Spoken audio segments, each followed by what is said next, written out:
too excited about this interview. I'm too excited because this guy is the subject of a documentary, a film about his life. It's an extraordinary piece of filmmaking. You've got to watch this film. It comes out on the 26th of March on Sky Arts. There's a screening, a Q&A that you can go to tomorrow. You can buy tickets. If you're in London, you need to go to picturehouses.com. You need to go to this screening tomorrow. What are you doing on Tuesday, tomorrow? Tuesday, 3rd of March. You've got to go to this thing. Okay, there's going to be a Q&A with the star of the film. A man who's an extraordinary life. Lots of people live like they're dead. Well, he didn't. He lived so much, he nearly ended up dead, but he's not dead. Please welcome the one, the only, Billy Idol!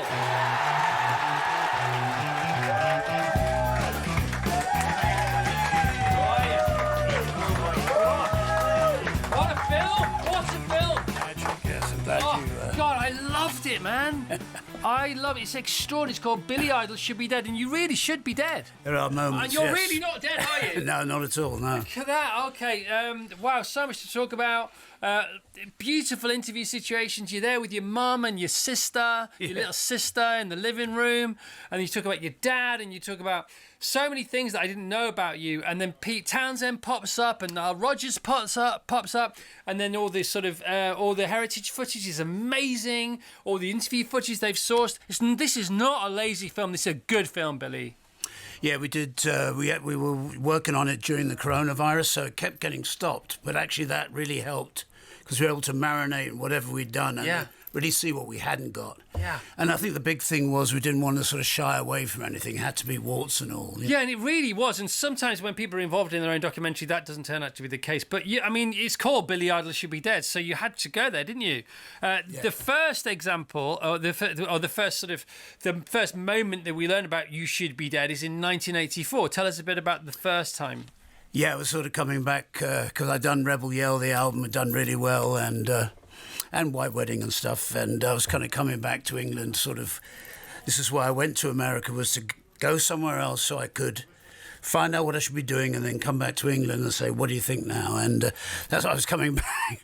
Well, I met a load of friends who were coming off the aeroplane, and then we went and did a load of you-know-whats and ooby-dooby, and I mean, I was turning blue and stuff on the floor when we kind of opened the blinds, so... I'm not pulling any punches, you were snorting heroin? Yeah, we were... we were sort of a bit of addicted to heroin and stuff like that. And there's the whole heroin journey. How long were you on and off heroin for? About 10 years. And I thought, I thought that was generally impossible. You would just die before that, or you'd have to just come off it. But 10 years and you survived. Yeah. I mean, somewhere in the back of my mind, I knew you couldn't stay like that forever. You had to get away from it. And that's what kind of happened. When I had the motorcycle accident, I was on one of those pain boxes, on the best morphine ever. And I really thought, when are you ever going to really be on something as good as this again? So, well, you say that now with a smile and a laugh. And also getting off it, it was perfect to get off it in a hospital, was the perfect place. Yeah, again, you talk about luck all the way through the film, don't you? You say you've been extraordinarily lucky to still be here, but there's less dark luck that you had as well. Just starting at the end there, because we went there with the motorcycle accident. A doctor said to you, didn't he? He said, we're trying to give you all the painkillers here, and you're just... I can't remember the term he used, but you're drinking it. You're drinking it up. Road, yeah. Is there anything I need to know? Yeah. And that it was almost out of respect for him. You thought, this is it now. And it was, wasn't it? Well, he just said, he had to know I would get off the day that they said, right, you don't need the pain medication anymore. They just needed to know that you'd be able to do it. And that was they're frightened for you, whereas I said, don't worry. And that's what it did. And that was the best place to get off it, in a hospital, because you got a nurse 24/7, and that was the best, it was an incredible way to get off it, because you're sweating on the hour, every hour. Your clothes have to be changed. It's horrible. It's one of the worst things. So that motorcycle accident may have been almost the best thing that ever happened to you. In a funny kind of way, yeah. Wow. And it's funny that you knew, because you'd been, close to death on so many occasions, but you just knew this was you felt like it was your last chance? Yeah, you just had to sort of realise. Well, also, I was coming to a point. I had children. I was a dad, and it's what are you really saying to them? If I carried on, I really need, I have to have drugs or something. So I wanted to be able to say to them, life's not that bad. Yeah. You know. And it's extraordinary because you squared the circle of parenthood, because your parents couldn't have been more different. You know, I didn't know you were middle class for a start, so we learn all this in the movie as well. Yeah. You know, and like your mum's there and your dad's there and your dad was different. And at one point, the film is extraordinary, right? So I mean, it's crazy anyway, right? And then Billy's dad comes over. How old are you when your dad flew over to New York? Just 29. 29. So Billy's in the depths of despair. Couldn't have been more famous. Couldn't have been richer. He had the world at his feet, the good, the bad, and the ugly, and everything in between. And his dad gets on a plane. His dad, who's like a middle-class sales guy, gets on a plane to come and rescue his son. You know, they haven't seen eye to eye for years. Gets on a plane to come and rescue his son and brings a stick with him. Tell us about that. Yeah, I said, Dad, well, why have you got, what's with the stick, Dad? And he said, well, I'm going to beat you with it, you know, because... And he wasn't messing about. Well, he meant, you know, yeah, he wasn't going to physically actually do it, but he meant, you know, I'm going to take command of this situation, which was great, really, because I needed somebody at that moment. I did need somebody to sort of say... And he was almost the last person you expected to see. Yeah, in some way, I suppose in some ways, yeah, but it was great. It was really fantastic, and it was sort of the beginning of us getting over a lot of... Yeah. Stuff that happened when I was a teenager. And it's, you know, he clearly loved you because, you know, when he felt he absolutely needed to, he ran towards the fire, not away from it. Yeah, he did it a couple of times too. I mean, obviously in the documentary, I only hear about it once, but he came to Los Angeles in the early 90s as well. And he stuck around for 3 weeks. Yeah, oh yeah, which was you know, yeah, he got a sandwich from one of the delis, famous delis there, and I think he was eating it for 3 weeks. I think. Not the same sandwich. Oh my God, Dad, I don't know if you really. But that's what he was like. So he was fantastic. And your mum also cared for you, and obviously she was a nurse. Yeah. So tell us about the times your mum cared for you, came to you.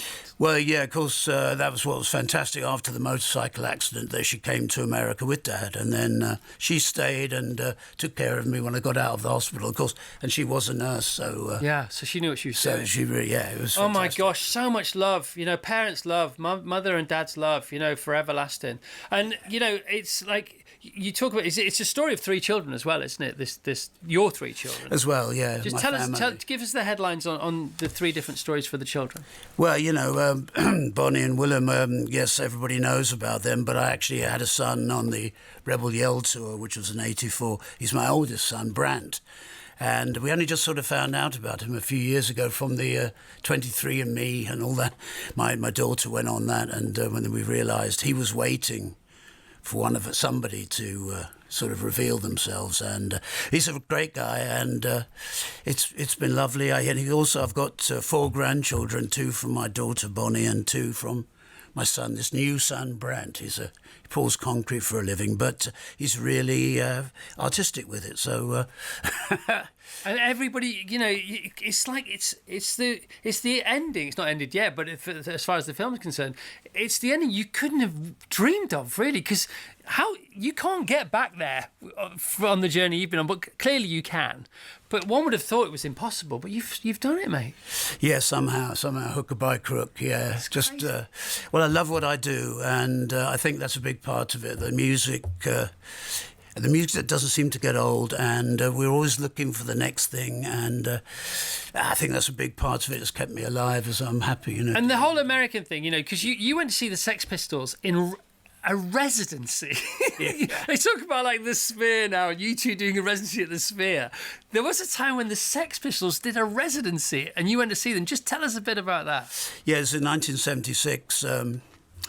I was actually at university. I got a postcard from Steve Severin. He was in the Banshees in the end, saying, "We've seen the band we've been waiting for. You've got to get back up here to London." So I kept coming up every week and watching them at the 100 Club, because they were doing a bit of a sort of a residency in April or something, May.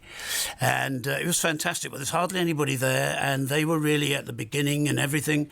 And it was just showing you, you just have to get up there. I was already in a little bit of a group at university, so I was already, you know, we were already thinking about this world we wanted to create, we wanted a similar scene that was going on at CBGB in New York. Yeah. You know, we wanted that in London, and that's what we could see with the Pistols, and we could see, oh, this is starting to happen, and then we sort of created a scene around the Pistols. And Generation X did really well to a point, and then sort of plateaued. And then so you got on a plane, you went to America. The record company gave you some money, and you went again. And America fell in love with you. And again, you talk about timing, you talk about MTV, you talk about Moni Moni, you talk about this EP that had these 4 tracks on it that just happened to come out at the time MTV was about to be born. And then you make a video, and you decide what the video is going to be the day before. You make it the day after, and then MTV haven't got any more videos to play because they've only just started, so they play it every half an hour. And this is all true, isn't it? Yeah, there's nothing. They only had a few videos initially, and that was the other thing I knew about MTV when I went to America. My manager, Bill O'Coin, he'd been in TV originally in the 60s, so he still had his toe in the water, and he knew with cable there was going to be this 24-hour music channel, and I would be perfect for it. So that was one of the reasons I went to America. It was really to sort of start somewhere else, so I could come back and say, "What do you think?" Yeah, and it worked. You were the poster boy for MTV. That's a fact, isn't it? There were other people around, but you were the poster boy. In lots of ways, yeah. I was one of the newest artists on. You were like, if the cinematic universe, Marvel Cinematic Universe, had been rock and roll, you would have been like, I don't know, Captain America or something like that, or Iron Man, or a combination of. Yes. You know what I mean? Then that's in a really way early, yeah. That's sort of what was going on anyway. Yeah. And if you, again, 2/3 through the film, you drop another bomb. You go, there's all this footage of you as a kid in America. And I mean, maybe that's where the seed was sown, because you went to America because of your dad's work. Just tell us a bit about that. Yeah, well, my mother's Irish, so we had a lot of Irish relatives who'd moved from Ireland to New York. So I think maybe that was partly why we went. My dad had a bit of a problem in his business, and I think maybe he thought, well, let's give it a go in America. But yeah, we lived in America when I was 2.5 to maybe 5.5. And that's really, those years are really important. Our first memories are all American. You know, I had an American accent, I had a crew cut, sneakers, not plimsolls, coppers, not bobbies. Like, therein lies the answer to the mystery, the Billy Idol. Because I always wondered, how did you do that? Because you knew about it. Yeah, it wasn't so frightening for me going to America, because my first memories are of Long Island, of New York. I remember going to New York City. Of the president. And I saw JFK, yeah, that's right. Not only did you see him. Yeah, yes.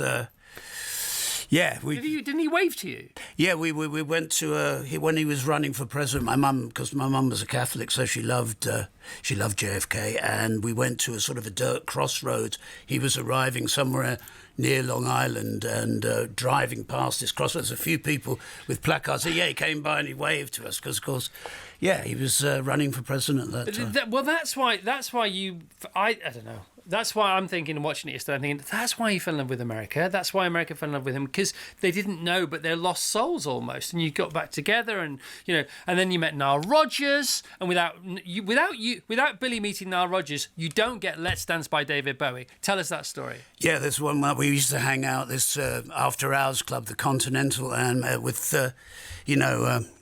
Niall and his partner. And then we were always getting a little having a lot of fun. Very woo. And then right, I was standing there, and suddenly I saw her sitting in the corner. I said, well, God, look, it's.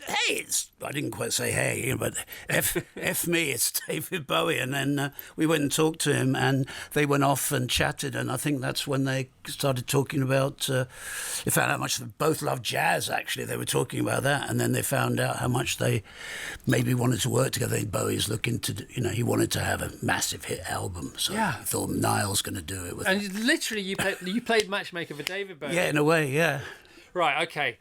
First time you saw David Bowie then was at the Mark Bolan show. So circa when was that? 1970? So he was doing Heroes. He was premiering Heroes. This is at Granada TV in Manchester. Yeah. Okay. What year was this approximately? 77, because he was doing Heroes, and we were on. Your generation, I think. Yeah. So you're on Mark Bolan's show. Mark Bolan is the biggest thing. Maybe the original punk. You said that in the documentary. And then but I didn't even know Mark Bolan had his own show. Listen to how Mark Bolan introduces Billy Idol.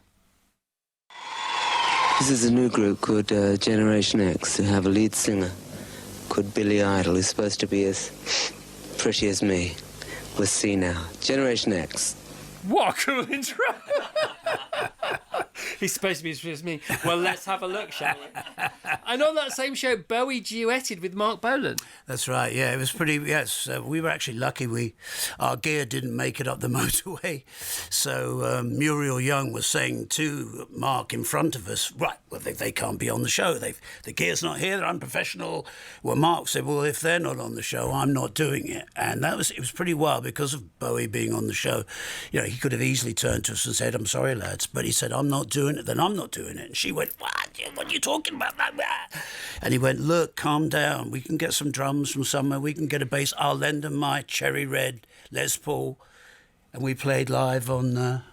and then Mark, in the meantime of us playing on that show and David being on it, he died in that car crash. So everybody in the world watched that program. Because that was the first program to come out after he died. Yeah, it was exactly. Yeah. And so millions and millions of people were watching. Yeah, not only to see David Bowie doing Heroes, but they saw us doing. They saw you. Your generation. And the irony for that, you talk about it in the show, that although Mark Bolan was tragically killed in his Mini, he wasn't driving because he didn't drive because he was scared of having a crash. Yeah. Crazy, eh? Yeah, I know. Crazy. Billy, I could talk to you all morning. I could talk to William Broad. I could talk to William Broad all morning. Honestly, I'm blown away by the film. Great. I don't know. I know it's been a long time in the making, but I just hope you know how good it is. Fantastic. It's just glad to hear it. We're starting now. People are really starting to see it and hear it. And are you going to use it as a springboard for more stuff this year? Not that you need it, but yeah, we're going to start working on some more songs. Yeah. What about live? And in the summer we're going to play, I think, in America, right, primarily, and then maybe Australia, New Zealand in the November, December. Do you think naturally? I mean, I've seen your mum and dad are in the film a lot, and they both seem very, very healthy. You come from good genes. The crazy thing, I know that you had the darkest of days on the drugs. Of course you did, on heroin and smack, and smack is heroin and crack cocaine and all this kind of stuff. But there are other times when you, in that period, when you appear on TV and you look so well. Are you just naturally blessed? Did you go to the gym? Did you have these windows of I've got to get healthy or what? Because you look fantastic now. Well, I was always watching what I ate. I really from a... Which is so ironic, isn't it? If you're watching what you eat. But yeah, it was funny. I was like, I don't know, a dual part of me is destroying myself and the other part of me is actually...